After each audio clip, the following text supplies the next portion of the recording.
Hi everyone, it's Sonia here.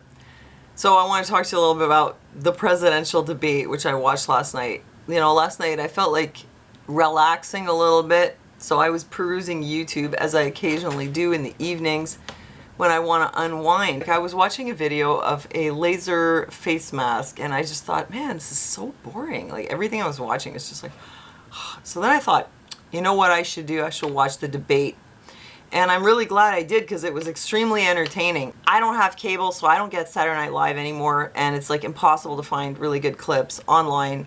It's very hard to come by something that is so just completely absurd in its presentation that it's really genuinely funny. It's hard to find something that's so funny that it brings tears to your eyes, like so that you actually look like the LMAO icon. But I got that out of watching the presidential debate. I have never seen a presidential debate where people behaved so badly, talking over each other, insulting each other. It was actually, I found, more of a roast or a diss-off than a proper debate. If he got more smart, you graduated last in your class, and maybe you can inject some bleach into your arm. Mr. Trump, do you question the effectiveness of masks? I wear a mask, but not like him. He could be speaking 200 feet away from you and he shows up with the biggest mask I've ever seen. Will he just shush for a moment? China ate your lunch, Joe. Mr. President, please stop. Well, it's hard to get any word in with this clown. If he ran the country, our suburbs would be gone. He wouldn't know the suburbs unless he took a wrong turn. Oh, I know suburbs. I was just kind of surprised that the mediator did not pose the question, what about your opponent's mama? I'm sure they would have had quite a few nasty things to say about each other's mamas, but for some reason it didn't go there. And I'll tell you though, in spite of this debate, the way it went being totally ridiculous in the format, I mean really my mind was blown. I could not even believe how unprofessional. At the end though, I came out feeling like Trump came out on top. Oh man, it starts off with Biden is saying he shouldn't appoint this new judge. This woman who's Catholic and she has 7 children, sorry I forgot her name. He should wait until the people have elected their president, and then that elected president can choose the new Supreme Court judge, which is so wrong because the people have elected a president. It's Donald Trump. He's in office right now, and his administration has every right to choose a Supreme Court judge. So that's really weird. Why would he even say that? First of all, the common practice these days is to blame Donald Trump for everything that is wrong with America right now when it isn't really his fault. I mean, the whole coronavirus pandemic thing, it's very easy to then point the fingers at whoever's in charge of the federal government and say, oh, this is all because of what you did. The fact is that this virus, it's now known that it was probably in America already months earlier. It was already there. So blaming Trump, saying you should have shut the borders a bit earlier, it's not really fair because once, as we know, I mean, look how many months down the road we are, and you see the curve, it goes up, it goes down, it goes back up. Months down the road, with all the lockdowns and everything, that virus is still out there. I know some of you don't believe that there is a virus at all. Personally, that's not where I'm coming from. I believe that there is such a thing. But as we all know now, it's not more deadly than the flu, and we don't usually panic this much about flu. Even if it's more contagious than the flu, there's not really a reason to panic like this.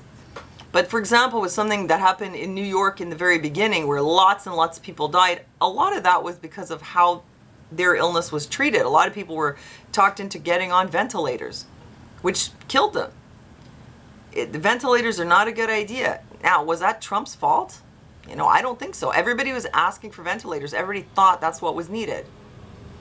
The seniors' homes. Infected seniors being sent into seniors' homes during the pandemic. Was that Trump who decided that? So there were a lot of things like that. So why is everybody blaming Donald Trump for what happened? And then meanwhile, there are other states that have been having a perfectly fine time. How come Donald Trump's not getting the credit for that? Because they pick and choose. I think he's doing okay. There's not one country in this world that knew what exactly was the right approach and what was the best way to handle it. No matter what they did, something was going to happen. Sweden did not have lockdowns. Their economy is doing quite well. Did they have a lot of deaths? No, they actually didn't. They had less than we had here in Quebec, proportional to their population. And you have places like Australia What are they going to do? Keep shutting themselves down every time somebody gets the coronavirus? Then there were the riots. Who's to blame for that? Okay, we know that there were leftist groups that were agitating. I mean, yes, there was a tragedy that happened. It did spark protests. But the reason they blew up like this, it wasn't organic. It's because this was fueled by leftist groups that are really trying to make the Republicans and Trump look as bad as possible so that they can get them out of office. I mean, I showed you the documents from Momentum. How come we didn't have riots here? How come it's just America? Because they're the only ones that are being targeted like that. Because we have issues up here too. I think they have issues like this all over the world. How come it didn't get to this point in Europe, anywhere else? Why? They don't have racism over there? They don't have police brutality? No, it's because America was targeted by these leftist extremist groups to fuel these riots. And then mob mentality took over and, the whole thing is totally out of control. Oh, Biden says, we would get this under control. We would send in the National Guard. Trump offered to send in the National Guard, but he respects the individual states' right to decide if they want them in or not. I don't see anything wrong with that. I don't yet see one reason to blame Donald Trump for any of those things. They're either freak things like COVID, or they're long-standing problems with America, or they're up to the discrepancy of the states. Some of these are Democrat states. Okay, why are you blaming Trump for what's happening in a Democrat state? It doesn't really make any sense. There was the issue of the vaccine, that Biden was saying, oh, you promised we're going to have the vaccine by a certain time, and now it's turning out it's only going to be in the summer, so you're not going to give us this vaccine, you're just lying. Reality is that vaccine, a lot of countries, a lot of companies are working on it, and actually the most dangerous thing would be to rush the production and then hand out a vaccine that hasn't been tested long enough and been proven safe. So what is Biden's point here? There's only so much you can do. You have to go through the testing. And I think that the Trump administration is doing the best they can. Like he mentioned, they have the military set up. He said they could vaccinate 200,000 people a day. I don't know if that's true, it's hyperbole, but whatever. I really believe that they're on it. And I'm not trying to discuss like the merit or the value or the necessity of the vaccine or whatever, just in terms of what they were talking about in the debate. It was like, again, Biden's trying to make Trump look like, oh, you're incompetent. You're not going to get us that vaccine. I think it's just more trying to make him look bad when there's really nothing to go on there. Also, the veterans issue. Trump was saying, look what happened to the veterans when Biden was in office. And it was really bad. They weren't getting taken care of. And now Trump says there's a 91% approval rating among veterans because he's doing a good job. Those were some of the things. It was just like the goal here seemed to be to blame Trump and accuse him of doing things that he hadn't even done or that he might do. Another thing was he is telling people we're going to extend Obamacare. We're going to provide this socialized healthcare. He didn't use that word, right? But he said we're going to help, make sure more Americans get healthcare. And Donald Trump, he wants to get rid of Obamacare. He said he would repeal it. And, as it was pointed out, it's 3.5 years into his term and he hasn't repealed it yet. So what does that tell you? When he said he's going to repeal it, he didn't say he's just going to make it disappear and not replace it with anything. He's going to replace it with something when he has a good strategy in place and he can replace it with something adequate. If he was just out there to just remove everybody's health care, he would have already done it, or he would have taken steps to try to get that done. Hasn't done it. So what does that tell you? So it's like Biden is trying to make Trump look like, what the monster is going to do is take away your health care, when really he could have already done something like that. He hasn't done it. And then there's the issue of the economy. Biden is saying, after the last crash, we did really well to rebuild the economy. But after Trump took office, the economy was doing great. Lots of job creation, stock market went up. Everything was doing super well, like it had never been before. It was actually doing great. And some of the changes that need to happen to improve the economy will take time. But I think the economy is probably the one thing that you can count on Trump actually doing a good job. Look, because the Democrats with their sort of socialistic approach, at a time like this, I wouldn't trust them. What are they going to do now? I'll put you all back in lockdown. They're talking about the closing schools and stuff like that. Oh, Trump, you're not really protecting people. Schools are still open. First of all, it's up to the individual states. But, oh, really, you want to close the schools? What, so people can't go to work? What are you trying to do? I would not trust the Democrats at all at a time like this.